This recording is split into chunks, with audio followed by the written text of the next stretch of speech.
అలానే చేశాను బామ్మ. అబద్ధం చెప్తున్నాడు బామ్మగారు. నిజం చెప్పొచ్చినవాడు అబద్ధం చెప్తున్నాడు. అతనేమీ చెప్పకుండా కుట్రపూరితంగా ఇక్కడికి మీరొచ్చి నిజం చెప్తున్నారా?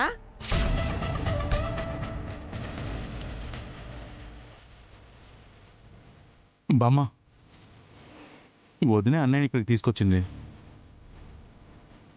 ఎలాగైనా అన్నయ్యకి షాక్ ఇవ్వకుండా కాపాడాలని ఈ వేషం కూడా వేసుకున్నాను.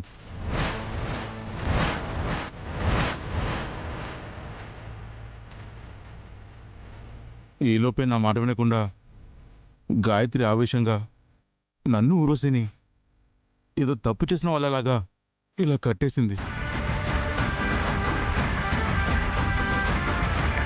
మేము కేవలం బావగారి కోసం వచ్చామండి. నన్ను మీరు అపార్థం చేసుకున్నా చివరికి అన్నయ్య నన్ను బ్యాడ్ బాయ్ అన్నా పర్లేదు, అన్నయ్యకి హాని జరగకుండా ఆపాను. ఎందుకంటే మన ఇంటి వంశోద్ధారకుడు పెద్దవాడు అన్నయ్య. అన్నయ్యకి ఏమైనా అయితే ఎవరూ తట్టుకోలేరు.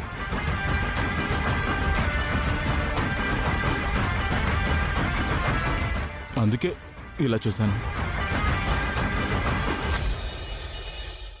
అన్నయ్య కోసం నేను ఎన్ని నిందలైనా పడతాను, ఎన్ని అవమానాలైనా భరిస్తాను. కానీ అన్నయ్య క్షేమమే నాకు ముఖ్యం. చూసారా వాడి నిజాయితీ, అన్నయ్య పట్ల వాడికున్న ప్రేమ. బామ్మ, దయచేసి వదిని గాయత్రిని తప్పు పట్టొద్దు. ఫనీ, ఏదో అనుకున్నాను. చాలా బాగా నటిస్తున్నావే. గాయత్రి, వాడింత చెప్తున్నా నువ్వు వాణ్ణి దోషిగా చూస్తున్నావేంటి? బామ్మగారు, నువ్వు మాత్రం అస్సలు మాట్లాడొద్దు.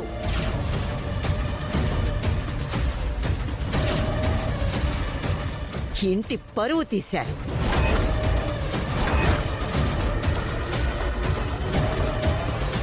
పనిగాడికి కన్నయ్య అంటే చిన్నప్పటి నుంచి ఎంత ప్రేమో నాకు తెలుసు.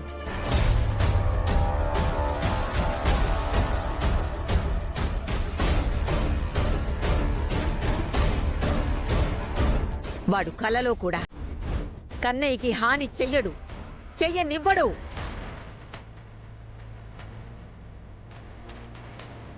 యశోద, మనం కూడా వీళ్ళ మాటలు వింటే పనిని ఊర్వశిని అపార్థం చేసుకుంటాం.